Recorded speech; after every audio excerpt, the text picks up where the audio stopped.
Welcome everyone to the StoryAidEU Module 11, which is covering storytelling, humanism, and leadership. Today we'll cover the following learning objectives: understanding leadership in healthcare, the fundamentals of leadership, leadership and organizational culture, elements of leadership in the context of humanism, and storytelling. And finally, wicked problems and ways in which storytelling can be used to address them. Additionally, we will go through the following concepts during this presentation: leaderships, its many elements as well as examples, along with wicked problems. What are they, and what are the examples specifically in healthcare? Leadership can be defined as a function of knowing yourself, having a vision that is well communicated, building trust among colleagues, and taking effective action to realize your leadership potential. Alternatively, Al-Swaye describes leadership as the behavior of an individual when directing the activities of a group towards a shared goal. We must also be aware that leadership can happen at any time, anywhere, and in any function. Specifically, leadership in healthcare involves managerial and decision-making positions. These are positions that are important roles within an organization, as they must manage but also lead. Leaders in healthcare wear many hats and play many roles.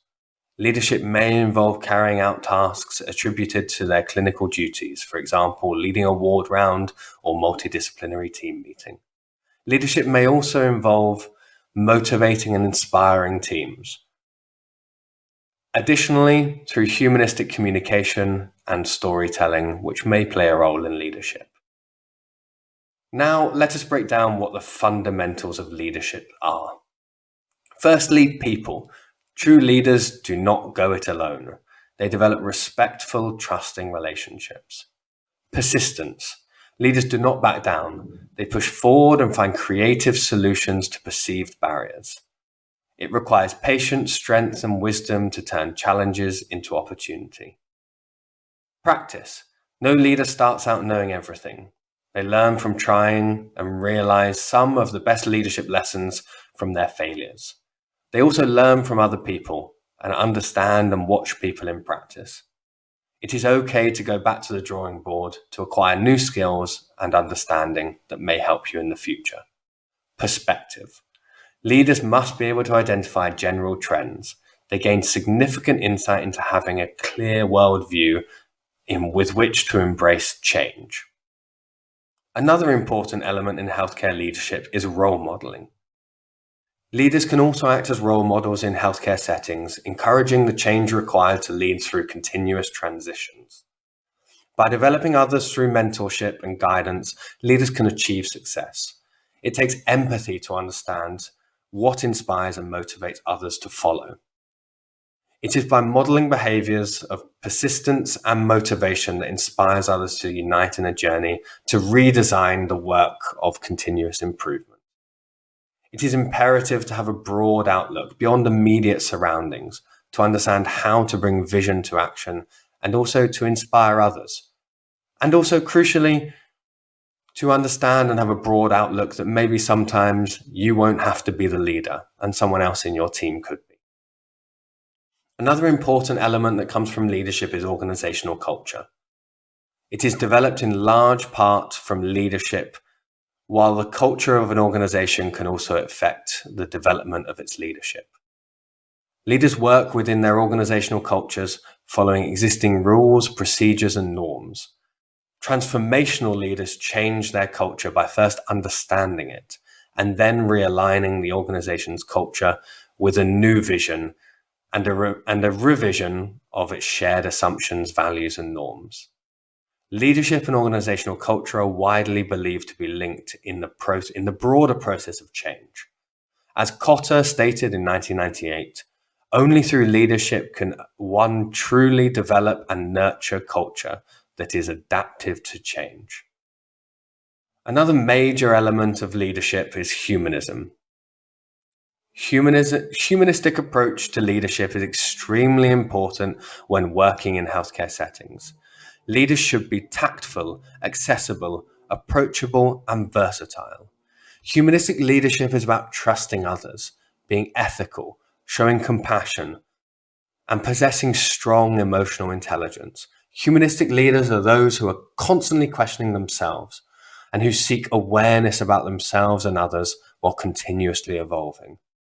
In healthcare settings, a humanistic leader aims to improve a culture that supports everyone, is conductive and conducive to enriching lives, and is sensitive to the needs of employees, patients, families, and loved ones within the whole healthcare setting. Now we can look at some traits for humanistic healthcare management. One, the ability to know when to make changes or recommendations or take action. The ability to make changes or use strategies to obtain desired results with few bruised egos or fractured relationships. This requires superb communication skills, and the ability to conduct dialogue is vital. The art of projecting sensitivity, fairness, and consistency at all levels. The ability to demonstrate an open, honest, sincere, and caring attitude. Additionally, the ability to switch gears, thoughts, and processes quickly while maintaining control of a situation. This allows one to be open without compromising one's position. Lastly, the ability not to not take oneself too seriously. It allows one the ability to make mistakes, occasionally without losing the overall credibility and authority of a leadership position. Next up, let's look at another element of leadership, storytelling. We've discussed a lot about storytelling, and as you'll know, storytelling is related to organizational communication and sense-making. Narratives are significant for participants in constructing and clarifying the meaning of an organization and the meaning of an action. Managers can impact follower behavior, including their values and feelings, by telling stories and narratives. In storytelling leadership, the hierarchical relationship between leader and follower diminishes, and communication can take place face-to-face or over the phone in many different ways. Everyone in the organization is able to take part in storytelling processes, and this creates equality compared to other styles of leadership.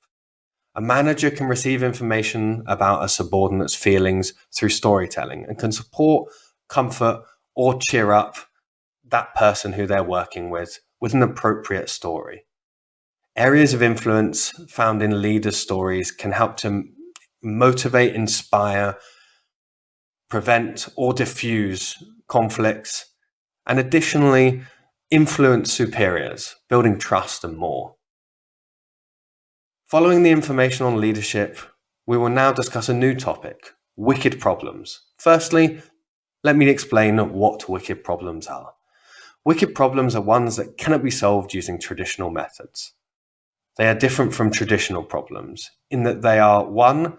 Defined differently from multiple perspectives, 2. Appear differently in different contexts but follow consistent patterns wherever they are, and 3. Can never be completely solved. Wicked problems occur within complex social systems, much like hospitals or healthcare settings. They are ill-formulated, contain high degrees of uncertainty, involve puzzling information, have multiple decision makers, and impact parties whose values are sometimes in conflict. They also promise ramifications for the whole system and are thoroughly confusing. I think we will all agree that many problems within healthcare fall into this category. Wicked problems are composed of interrelated dilemmas, issues, and other problems at multiple levels of society, economy, and governance. Some examples of wicked problems in healthcare include collaborative planning and implementation of curriculum, developing professional levels of oral and written communication skills, collaborative practice in general, particularly in areas where you have difficult patient needs, educational inequality and access to technology, insufficient education, transportation, teaching and assessing complex competencies such as ethics and social accountability, promoting interprofessional education, and patient-centered care. Now we will use storytelling to help solve wicked problems. How can we do this? Well, we can use collective intelligence, For socially relevant decisions, it is necessary to combine multidisciplinary knowledge through the voice of simple and multiple actors. This voice is being heard more recently throughout social media and other fields of dialogue. The use of networking and creation of space for community members to contribute opinions and experiences really improves and helps with wicked problems. The key focus is on key actions such as sharing stories on specific challenges and community sharing of ideas. Idea refinement for designing solutions, community feedback and solution testing. Selection of top ideas and community search for collaborators. To conclude this module on storytelling, humanism and leadership, we would like to highlight the following core things to remember and to take away with you. Leadership is a highly discussed and researched topic. Many theories and definitions include humanistic elements such as emotional intelligence, self-awareness, and the use of storytelling to create trust and foster strong communication. Future healthcare leadership must incorporate more of these elements within training and development of future leaders. With the use of humanism and storytelling, leaders can maintain strong relationships with their colleagues, their team, the patient, and foster a multi-directional pathway for communication. Wicked problems are present all around us and are present in complex manners in our healthcare systems. Incorporation of collective intelligence and storytelling to solve wicked problems is a crucial aspect of navigating these issues in the future and indeed now. And lastly, the use of storytelling and voice is essential to know the thoughts, needs, and ideas of those involved in wicked problems in order to find effective solutions for everyone.